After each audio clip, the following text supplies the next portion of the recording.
Bonjour et bienvenue dans votre rubrique Le portrait de l'entrepreneur. Aujourd'hui, nous sommes avec un entrepreneur de la place qui va nous partager son parcours. Alors, sans plus tarder, messieurs, pouvez-vous vous présenter et nous préciser votre poste actuel?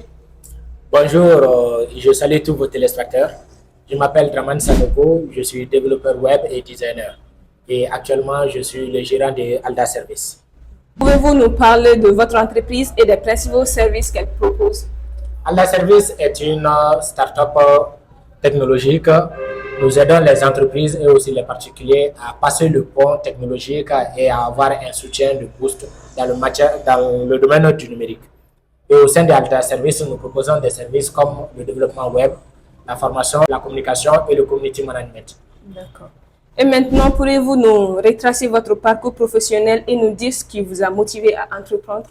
Après mon cursus universitaire à l'Écosup Alternance, j'ai eu à occuper des postes dans quelques entreprises en tant que chargé de base de données ou développeur junior. À la suite de laquelle j'ai vu réellement que ça ne correspondait pas à mes convictions. Et ce n'était pas mon ikake, comme les Japonais le disent, ma nature d'être. Et j'ai vu par la suite que j'étais là à œuvrer pour réaliser le rêve d'une autre personne, alors que j'avais mes propres rêves à moi. Et pour pouvoir réaliser ces rêves-là, ce n'était pas en étant salarié que j'allais pouvoir les réaliser, mais c'est en entreprenant et en posant des actions concrètes. Quel regard portez-vous sur Sigiro.com? Étant des acteurs du numérique, Sigiro est un annuaire web, un listing en anglais, qui permet de pouvoir catégoriser des entreprises et de centraliser l'ensemble des entreprises au Mali, ici, que ce soit du secteur formel ou informel, au sein d'une même plateforme pour pouvoir faciliter la recherche des entreprises aux Maliens. Et c'est une initiative très salutaire qui permettra non seulement aux Maliens, mais aussi aux professionnels de pouvoir accéder rapidement aux services les plus importants. Pourriez-vous partager avec nous une anecdote marquante de votre travail? Oui. Nous avons eu à faire, lors de nos débuts, à faire une conception pour un client et une conception qui était vraiment adéquate avec la charte graphique du client. Mais il voulait apporter une touche personnelle, mais cette touche, c'était en matière de couleur. Et la couleur allait casser la conception. Il était vraiment déterminé à ce qu'on fasse ça. Nous, on a refusé et tout bonnement, il nous a remercié. Mais après quelques semaines, je vois mon téléphone qui sonne, le même client. On fait les formules d'usage de base, les salutations.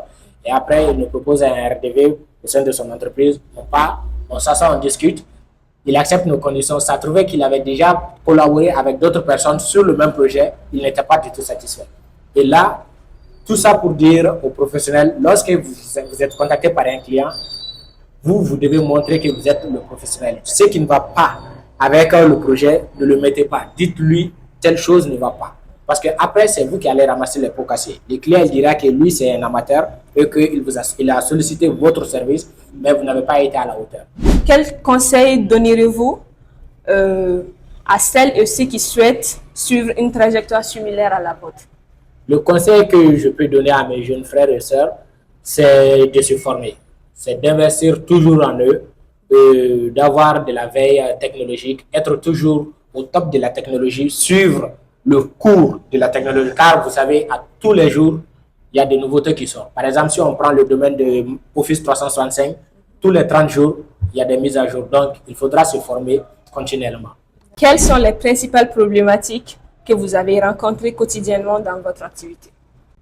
Prenons l'exemple sur le domaine du développement web. Vous allez voir ce que le client, ce qu'il a en tête, ce qu'il veut concrètement réaliser et ce dont il vous parle sont diamétralement opposés. Donc, ça pose problème. Maintenant, c'est à nous de pouvoir savoir, d'aller, de transcender son imaginaire et de savoir de quoi il a réellement besoin. Et pour cela, nous utilisons la méthode agile. On ne va pas développer tout et venir le montrer pour qu'il dise à la fin, ah non, c'était pas ça. On va avec la méthode agile, on fait un VP d'abord, on lui montre. Si ça va dans le sens même de l'orientation dont il espère, on continue dans ce sens-là pour finir avec le projet. Nous arrivons au terme de l'interview. Alors, monsieur, quel est votre mot de fin? Tout d'abord, je tiens à saluer cette initiative qui est salutaire et qui permettra à plusieurs jeunes entrepreneurs de pouvoir se faire connaître et d'avoir de la visibilité sur leurs services. Et nous vous sollicitons de continuer dans ce chemin et d'aller à la découverte aussi d'autres entrepreneurs plus aguerris ou d'autres auto-entrepreneurs débutants. Mais de mettre réellement de la lumière sur l'écosystème de l'entrepreneuriat au Mali afin que le développement économique et social puisse être au rendez-vous. D'accord. Et sur ces, messieurs, on vous remercie. Au revoir et à la prochaine.